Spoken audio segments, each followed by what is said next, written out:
Hello student साथियों, कैसे आप सभी। उम्मीद है सभी अच्छे होंगे, स्वस्थ होंगे। भाई सुबह सुबह दैनिक सवेरा ने एक बहुत अच्छी खबर छापी है सीईटी वाले बच्चों के लिए, जिनका भी सीईटी क्वालिफाई हुआ है और मेंस का एग्ज़ाम देना है। परंतु उसके अलावा मैं आपको दो तीन बातें और ऐड ऑन करके बताऊंगा इस वीडियो में, जो आपके लिए बहुत ज़्यादा ज़रूरी है जाननी इस वीडियो में। तो मैं आपको बताने वाला हूँ, यहाँ पर लिखा भी हुआ है कि 40 से 50 और 50 से 60% वाले कितने बच्चे हैं।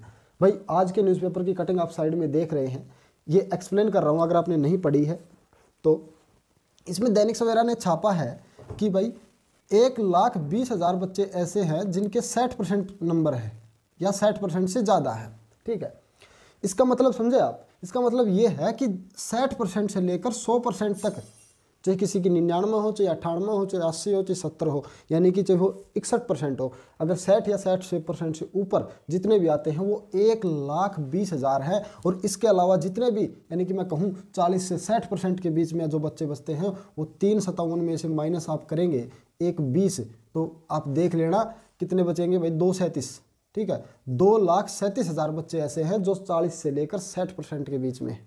ठीक है, यानी कि जो 20% का जो मार्जिन है, इसमें केवल 20% के मार्जिन में 2,37,000 बच्चे हैं। बहुत बड़ा डाटा है भाई।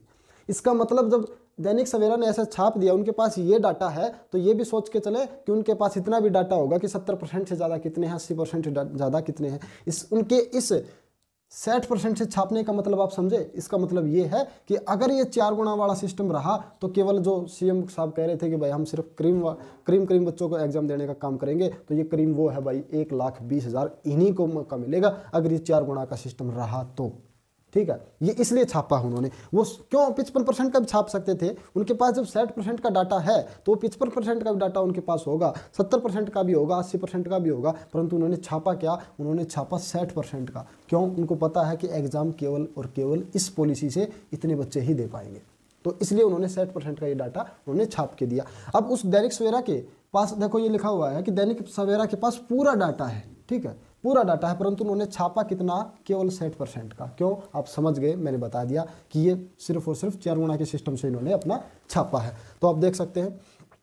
अब उस सरकार उसमें एक और इसमें जो आप साइड में कटिंग है आप देखिएगा, इसमें लिखा हुआ है कि जो न्यूनतम अंक है, यानी कि जो आपके 40% और 50%, इनके नज़दीक बहुत ज़्यादा बच्चे हैं, सबसे ज़्यादा संख्या इनकी है। ठीक है, अगर मैं कहूँ तो ये भाई 40-50% मैंने आपको बताइए कितने हैं, 40 से 60%, 2,37,000 बच्चे। उन्होंने यहाँ पे लिखा भी हुआ है इस न्यूज़पेपर में ऐसा कि न्यूनतम अंक वालों की संख्या बहुत ज़्यादा है, तो वो इतनी है, आप देख सकते हैं। फिर सरकार ने किया सीईटी क्वालिफाई। भाई सरकार ने अपनी ओर से तो भाई हाथ खड़े कर दिए हैं कि भाई हम इस बारे में कुछ नहीं कह सकते, ऐसा आज के न्यूज़पेपर में कहा गया है। यानी कि सरकार ने, इसमें न्यूज़पेपर में आप पढ़ेंगे, इसमें ऐसा लिखा हुआ है कि सरकार ने, जब गली गलियारों में जो बातें चल रही हैं सीईटी क्वालिफाई, अब सरकार ने उस पर क्या किया है, गौर किया है। ऐसा इस न्यूज़पेपर में लिखा हुआ है कि अब सरकार ने इस पे जाके गौर किया है। गौर किया और उसके बाद पूछा गया दैनिक सवेरा वालों से, दैनिक सवेरा की ओर से कि भाई आप सीईटी क्वालिफाई करना चाहेंगे, तो सरकार ने कहा कि हम चाहते हैं, बट जैसे ही हमने इस पर गौर किया और हम चाहते हैं कि सीईटी क्वालिफाई हो, परंतु इस पर केस है हाई कोर्ट में। ठीक है, अब आप कहोगे हाई कोर्ट में केस नहीं करना चाहिए था हमें। भाई जब हाई कोर्ट में केस हुआ है, जो आंदोलन हुए हैं, उसी के बलबूते सरकार ने इस पर गौर किया, नहीं तो ये 4 गुना ही रहने वाला था। अब ये सीईटी क्वालिफाई होगा, पूरे चांस लग रहे हैं भाई। ठीक है, मैं तो अब तक तो एक बात जरूर कह रहा था, जो सब टीचर ये कह रहा था कि भाई इसमें कुछ नहीं होगा, मैं एक बात लगातार कह रहा था कि अमेंडमेंट जरूर होगा, परंतु अब पूरे चांस है। इसमें यह भी लिखा हुआ है कि एस्टेट की तर्ज पर इसको किया जाए। ठीक है, और अब और केवल सरकार ने इसको हाई कोर्ट पे छोड़ दिया कि भाई जैसा हाई कोर्ट आप आदेश देगी, आप 15 गुना करते हैं या 10 गुना करते हैं, या फिर आप कहते हैं इसको क्वालिफाई करो, तो हम 3,57,000 बच्चों को सेकंड एग्जाम देने का मौका 100% देंगे, जैसा आप बोलेंगे। तो अब और केवल सरकार ने तो अपने बता दिया कि भाई हम तो सीईटी क्वालिफाई कर रहे हैं, अब हाई कोर्ट क्या कहेगी वैसा उस पर बात चल जाती है भाई। ठीक है, अब बात आती है, बहुत सारे मैसेज करते हैं भाई आप, भाई कि मेरे 55% नंबर हैं, या मेरे 52% नंबर है, या मेरे 60 नंबर हैं, या इतने नंबर हैं, तो मैं तैयारी किसकी करूं, मेंस की करूं या ग्रुप डी की। अब देखो 3 सब्जेक्ट होते हैं जो मेन होते हैं, रीजनिंग, मैथ और इंग्लिश। ठीक है, ये ऐसे 3 सब्जेक्ट हैं, अगर इन पे अगर आपने कमांड कर ली तो आपने ना तो सीईटी मेंस की तैयारी करने की जरूरत है और ना आपको ग्रुप डी के लिए। अब ग्रुप डी के लिए अलग से क्या पढ़ना है, हरियाणा जी के। ठीक है। और यहाँ पे आपको सब्जेक्ट से रिलेटेड, पोस्ट से रिलेटेड पढ़ना होगा। और पोस्ट रिलेटेड आप कब पढ़ सकते हैं भाई? पोस्ट रिलेटेड आप तभी पढ़ सकते हैं, फॉर एग्जांपल अगर मैं आपसे कहूँ क्लर्क के बारे में पढ़ें, हरियाणा पुलिस के बारे में पढ़ें, या किसी और के बारे में पढ़ें, फिटर के बारे में पढ़े, तो उसके लिए आपको पोस्ट का जब नोटिफिकेशन निकाला जाएगा उस समय आपको बताया जाएगा कि भाई ये आपका सिलेबस है। तो सिलेबस मान लो आपको 20 दिन पहले एग्जाम से दिया जाता है, तो 20 दिन में आपको अभी आप केवल इन सब्जेक्ट पे ध्यान दे लें। अगर आपने इन 3 सब्जेक्टों को अभी इसमें कमांड कस ली, तो बाद में आप केवल मेंस के लिए जो सीटी का जो आपका सिलेबस आएगा मेंस का, केवल पोस्ट के लिए उस पर ध्यान देना है 20 दिन में, और बाकी बचा इसको केवल रिवाइज करना है। अब ग्रुप डी के लिए आपको केवल हरियाणा जी के पढ़ने, हरियाणा जी के में आपको इतना ज़्यादा समय नहीं देना है, आप साथ साथ इसको भी पढ़ सकते हैं अभी से। तो अगर अभी नहीं पढ़ना चाहते, तो अगर आपने पहले पढ़ रखी है हरियाणा जी के, तो आप केवल इसको 15 दिन में या 10 दिन में कवर कर सकते हैं, आराम से 2 बार कवर कर सकते हैं। तो सीटी ग्रुप डी के लिए मैं कहता हूं कि आप सिर्फ और सिर्फ अभी इन 3 सब्जेक्ट पे ध्यान दीजिए।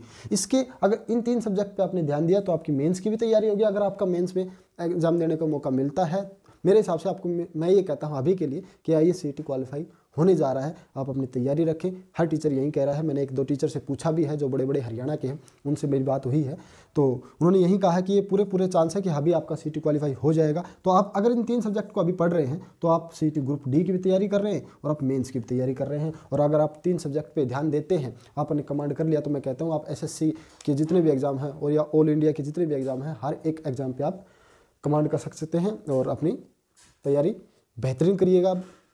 केवल इन 3 सब्जेक्ट को पढ़कर ही आप ग्रुप डी के लिए भी अच्छे नंबर ला सकते हैं और मेंस में भी, ठीक है। आपको ये सस्पेंस नहीं रहेगा कि अगर मान लो इसमें एग्जाम आपका नहीं आता है, तो फिर आप ग्रुप डी के लिए आप बेहतरीन तैयार हो जाओगे। तो भाई यही सब न्यूज़ देनी थी और मैंने आपको बता दिया है कि सीटी क्वालिफाई पर भी, और जो आपका डाटा दैनिक सवेरा ने दिया है वो भी मैंने आपको सब डिटेल में बता दिया है। तो यही न्यूज़ थी आज की। और जो भी चैनल पर नए हैं, चैनल को जरूर सब्सक्राइब करें। और क्योंकि मैं अब जल्दी ही एक वीडियो पोस्ट वाइज जो या फिर आपकी जो ग्रुप बना रखे हैं 54 ग्रुप की, मैं हर एक वीडियो में 2-3 ग्रुप की आपकी कट ऑफ बताता जाऊंगा। क्योंकि देखो इस तरीके से डाटा आया है, तो उसके बाद आपका थोड़ा सा हो सकता है कि कट ऑफ में चेंज हो जाए, क्योंकि ये संख्या बहुत ज़्यादा है, ठीक है, 1,20,000।